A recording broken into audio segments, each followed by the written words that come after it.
Thank you so much for joining me today and learning how to hardwire your internet.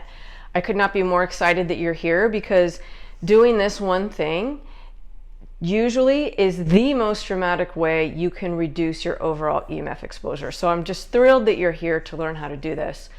Now, I've done hundreds of EMF assessments over the years, and when I'm called into a house, a lot of times people are concerned about an external source. They have a new 5G antenna down the street, or there's a cell tower somewhat nearby or even in the distance, or they're concerned about a neighbor's device or something, a power line, usually something external. But rarely are they considering what's inside their home, which, because of proximity, your internet and the devices inside your home are usually going to give you a dramatically larger exposure than anything externally. Of course, there's exceptions to this, but by and large, 98% of the time, it's the Wi-Fi router inside your home that is contributing the largest exposure of radio frequency. So I always tell people, if you can do one thing, just one thing only, it's going to be to take the time to hardwire your internet, because that's going to reduce your exposure sometimes by 100%. If that's the only EMF exposure, the radio frequency exposure in your home, and you hardwire, you can turn your Wi-Fi off, you've reduced your exposure by 100% from this radio frequency. Of course, most of us have more devices, but by and large, it will reduce your exposure 90% a lot of the time, even if you've got other devices. So it's well worth doing. And so for that reason, I'm just really excited that you're here so that you can learn how to do that. Now, I know it might get a little cumbersome or confusing with the different terminology and the different pieces of equipment, etc. I'm going to do my very best to break this down as simply as possible. You really can do this yourself. You don't have to call someone and tear open your walls to hardwire your internet. That's absolutely not necessary. So we're just going to simplify this as much as we can.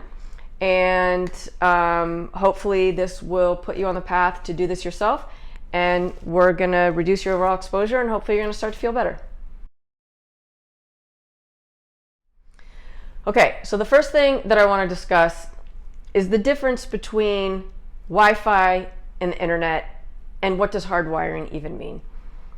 So in today's world, a lot of people don't realize that the internet and Wi-Fi are actually not the same thing. We're so used to these days just using Wi-Fi, and we don't realize that we can still be connected to the world, to the web, to the World Wide Web via internet, but we don't have to have Wi-Fi. So what we mean here is, when I open a computer up and I want to surf the web and I want to look at my email and my favorite websites like Shield Your Body, I'm accessing the internet. All right, so the internet is that place that we go in the sky to look up all the things on the internet. It does not have to be through Wi-Fi. So Wi-Fi is basically how I choose to deliver the internet to my device, which I can always also deliver via an Ethernet cord, otherwise known as hardwiring. So your internet provider, it might be, there's many internet providers in the world today, so depending on where you live, you're going to have different providers.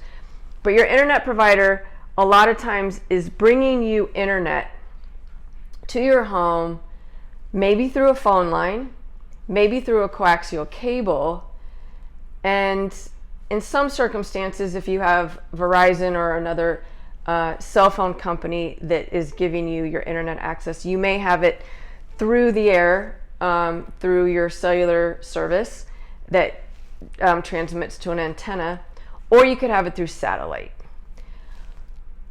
The large majority of us have internet coming to our home via a coaxial cable, which is just a round cable, or through our phone line. That's the majority of us.